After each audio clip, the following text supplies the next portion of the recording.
नमस्कार, खबरें अब तक में आपका स्वागत है। मैं हूं आपके साथ पवन शर्मा। खबरें अब तक में आज बात होगी मॉरिशस में पीएम मोदी के बिहारी दाव की, पाकिस्तान और बलूचिस्तान के बीच छिड़ी जंग की और यूपी में होली को लेकर की गई चकाचौंध सुरक्षा की। इन मुद्दों पर विस्तार से होगी चर्चा, लेकिन इससे पहले आइए नजर डालते हैं इस वक्त की हेडलाइंस पर। संभल में जामा मस्जिद समेत मस्जिदों को ढकेगा प्रशासन। होली की चौपाई जुलूस को देखते हुए लिया गया बड़ा फैसला।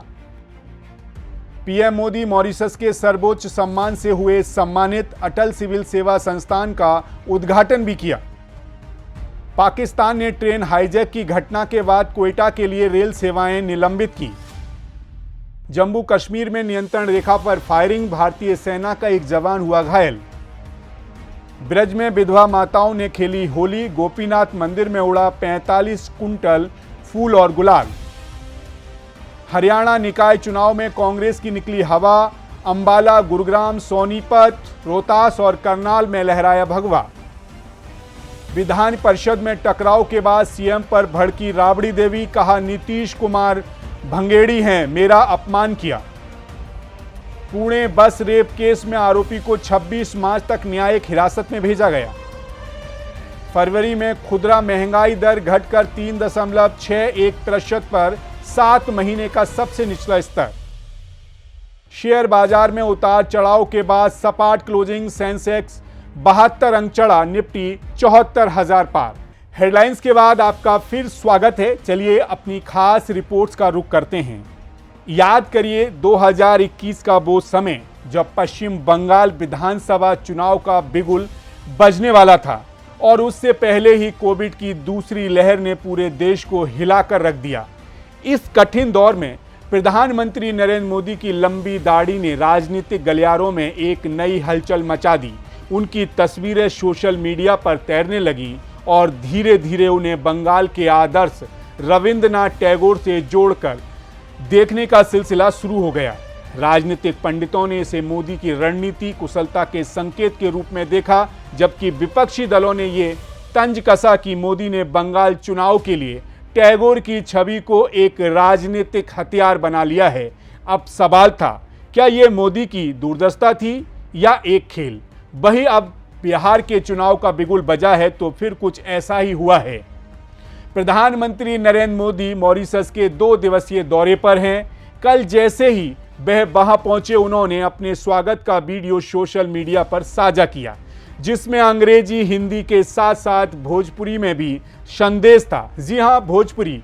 हाँ, ये वही भोजपुरी है जो बिहार के दिल से निकलकर विदेशों तक पहुंची है। इसीलिए अब सवाल उठ रहा है कि क्या ये महज एक सहयोग था या फिर मोदी का भोजपुरी प्रेम एक गहरे सियासी प्रयोग का हिस्सा था? क्या मोदी की ये भोजपुरी पंक्तियां बिहार विधानसभा चुनाव को ध्यान में रखकर कही गई थी? मॉरिशस में पीएम मोदी का स्वागत गीत गवई के रूप में हुआ। ये भोजपुरी लोक संगीत था जो मोदी की मुस्कान को और भी चमकाने का कारण बना। महिलाएं गीत गा रही थीं और प्रधानमंत्री एक गदगद मुद्रा में उन्हें सुन रहे थे। जब अब प्रधानमंत्री ने खुद अपना भाषण भोजपुरी में दिया तो ये कोई सामान्य घटना नहीं थी। वह भाषण मॉरिशस भारतीय मूल के लोगों के बीच, विशेष रूप से बिहार के भोजपुरी क्षेत्र से जुड़ी राजनीतिक और सांस्कृतिक जड़ों को पहचानने का प्रयास था। वहां के 2 प्रमुख राजनीतिक घराने राम गुलाम और जगन्नाथ भी बिहार से जुड़े हुए थे और फिर मॉरिशस की 70% आबादी भारतीय मूल की है। तो प्रधानमंत्री का भोजपुरी में भाषण उन लोगों के दिल में उतरने का एक सशक्त तरीका था। वही भोजपुरी बोलकर उन्होंने बिहार के लोगों का भी दिल जीतने का प्रयास किया। जी हां, राजनीति में कोई भी कदम बेवजह नहीं उठाया जाता। ये वही राजनीति है जहां एक शब्द, एक इशारा और एक भावनात्मक जुड़ाव भी बड़े बदलाव ला सकता है। बिहार विधानसभा चुनाव की तारीखें नवंबर में हैं और प्रधानमंत्री ने मार्च में ही भोजपुरी प्रेम का इजहार कर दिया है। अब सवाल ये है, क्या ये भोजपुरी प्रेम चुनावों तक बिहार के मतदाताओं के दिलों में छाप छोड़ पाएगा? क्या कोई नेता अपनी किसी भाषा में 2-4 शब्द बोलकर वोटों का पहाड़ बना सकता है? जवाब इतना सीधा नहीं है। राजनीति कोई गणित नहीं बल्कि एक रासायनिक मिश्रण हैं जिसमें हर तत्व का अपना अहम रोल होता है और यही मिश्रण एक दिन चुनावी परिणाम को बदल सकता है।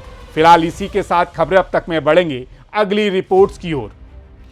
पाकिस्तान का वो प्रदेश जिसका नाम सुनते ही एक अद्भुत खजाने का ख्याल आता है और वो है बलूचिस्तान। एक ऐसा इलाका जो अपनी अपार प्राकृतिक संपत्ति के लिए जाना जाता है। यहाँ छिपा है सोने, तेल, गैस और खनिजों का खजाना और इसी खजाने के चलते ये कभी सोने की चिड़िया कहा जाता था, लेकिन यही खजाना आज बलूचिस्तान में संघर्ष का कारण बन चुका है और अब ये संघर्ष एक नई ऊंचाई पर पहुंच गया है। जब बलूच विरोधियों ने पाकिस्तान जाफर एक्सप्रेस ट्रेन को हाईजैक कर लिया, ये घटना सिर्फ एक ट्रेन हाईजैक की नहीं थी, बल्कि ये उस गुस्से की आग थी जो बरसों से बलूचिस्तान में धड़कन में जल रही थी। तो फिर सवाल उठता है, क्यों बलूचिस्तान में ऐसा विद्रोह हो रहा है और इसमें पाकिस्तान के साथ साथ चीन का क्या रोल है? आइए आपको समझा देते हैं। बलूचिस्तान पाकिस्तान का सबसे बड़ा प्रांत है और यहाँ के खनिज संसाधन पाकिस्तान की आर्थिक रीढ़ माने जाते हैं, लेकिन वही पाकिस्तान जिसने इन खजानों पर अपना हाथ जमाया है, बलूचिस्तान के लोगों को उनके अधिकार नहीं देता। बलूचिस्तान के लोग बरसों से अपनी आज़ादी की लड़ाई लड़ रहे हैं क्योंकि वो नहीं चाहते कि उनके खजाने का दोहन पाकिस्तान करे और फिर वो खजाना उनके लिए किसी लाभ का कारण ना बने।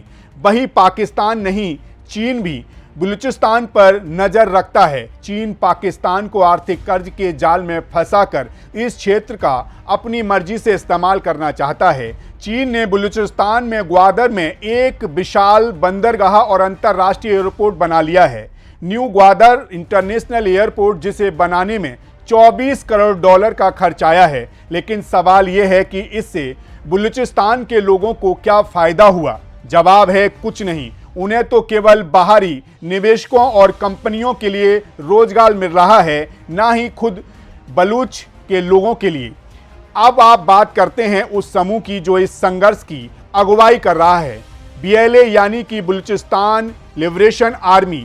BLA का सपना है कि एक स्वतंत्र बलूचिस्तान जो पाकिस्तान और चीन की साजिशों से मुक्त हो। उनका कहना है कि पाकिस्तान सिर्फ बलूचिस्तान के खजाने को लूटने में लगा हुआ है, जबकि यहाँ के लोगों को दीनहीन जीवन जीने पर मजबूर कर दिया गया है। BLA का गुस्सा अब उस सीमा तक बढ़ चुका है कि उन्होंने पाकिस्तान की जाफर एक्सप्रेस ट्रेन को हाईजैक कर लिया। अब ये सवाल भी है कि पाकिस्तान के लिए बलूचिस्तान इतना अहम क्यों है? इसका सबसे बड़ा कारण है पैसा। बलूचिस्तान में छिपे हुए खजाने और खनिज तेल के भंडार पाकिस्तान की अर्थव्यवस्था के लिए बहुत मायने रखते हैं। पाकिस्तान का दावा है कि ये वह परियोजना उनकी अर्थव्यवस्था को नई ऊंचाइयों पर ले जाएगी और यहाँ के रोजगार के ढेरों का अवसर पैदा होंगे। लेकिन बलूचों का कहना है कि उनके बाद भी उनका कुछ नहीं बदला, ना उनका जीवन स्तर, ना ही उनके हालात। यानी कि देखा जाए तो बलूचिस्तान के लिए ये संघर्ष सिर्फ एक राजनीतिक या आर्थिक मामला नहीं, बल्कि ये उस जमीन और सम्मान के लिए लड़ाई है जो बलूच के लोगों को मिलना चाहिए था। पाकिस्तान और चीन की साजिशों के बीच बलूचिस्तान के लोग अपनी पहचान और अपनी आज़ादी के लिए खड़े हुए हैं। फिलहाल बलूचिस्तान के मंसूबे कायम होते हैं या नहीं, ये तो देखने वाली बात होगी। फिलहाल इसी के साथ खबरें अब तक में रुख करते हैं अगली रिपोर्ट्स का। इस साल होली का रंग सिर्फ गुलाल में नहीं, बल्कि उत्तर प्रदेश सरकार की सख्त सुरक्षा व्यवस्थाओं में भी झलकेगा। DGP प्रशांत कुमार ने होली के मौके पर सुरक्षा को लेकर ऐसी रणनीति तैयार की है जिससे न सिर्फ रंगों का उत्सव होगा, बल्कि शांति और भाईचारे की मिसाल भी कायम होगी। तो चलिए बताते हैं कि क्या है खास इस बार उत्तर प्रदेश की सुरक्षा व्यवस्था में। संवेदनशील इलाकों में अधिकारी खुद गश्त करेंगे। कोई भी विवाद या तनाव की स्थिति तुरंत काबू में की जाएगी। सभी धर्मगुरु और शांति समितियों के साथ हो गई हैं ताकि आपसी सद्भाव बनाए रखा जा सके। सोशल मीडिया पर हर पोस्ट, हर खबर पर पुलिस की नजर रहेगी। ड्रोन कैमरे, CCTV, BDS टीमों से निगरानी होगी। दरअसल 14 मार्च को होली और जुमे की नमाज एक साथ है, लेकिन मुख्यमंत्री योगी आदित्यनाथ ने स्पष्ट किया है कि पहले होली का उल्लास होगा, फिर नमाज। शांति और सामंजस्य बनाए रखने की सरकार की पूरी कोशिश रहेगी। ये तैयारी न केवल सुरक्षा को सुनिश्चित करती है बल्कि उत्तर प्रदेश में शांति और प्रेम का भी संदेश देती है। होली का रंग अब सिर्फ गुलाल में ही नहीं बल्कि पुख्ता सुरक्षा कवच में भी देखने को मिलेगा। फिलहाल ये तो थी खबरें अब तक की आज की कुछ खास खबरों की खास रिपोर्ट, लेकिन इसके बाद एक बात आपसे और जरूर कहेंगे। होली एक ऐसा पर्व है जो रंगों से भरपूर होता है, लेकिन इसका असली उद्देश्य उल्लास और खुशी का प्रसार करना है, ना कि हुड़दंग और उन्माद फैलाना। ये दिन हमें प्रेम, भाईचारे और एकता का संदेश देता है, लेकिन कभी कभी हम इसका उत्सव हुड़दंग करके मनाते हैं, बल्कि ऐसा नहीं करना चाहिए। होली के दिन हमें रंगों में डूबकर एक दूसरे के साथ खुशी साझा करनी चाहिए, ना कि किसी की भावनाओं को ठेस पहुंचाकर या किसी को असुविधा का शिकार बनाकर।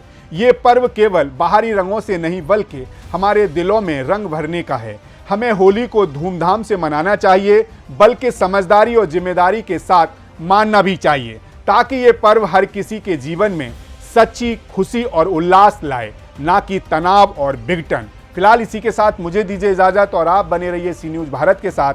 हर खबर आपके साथ, आपके हाथ।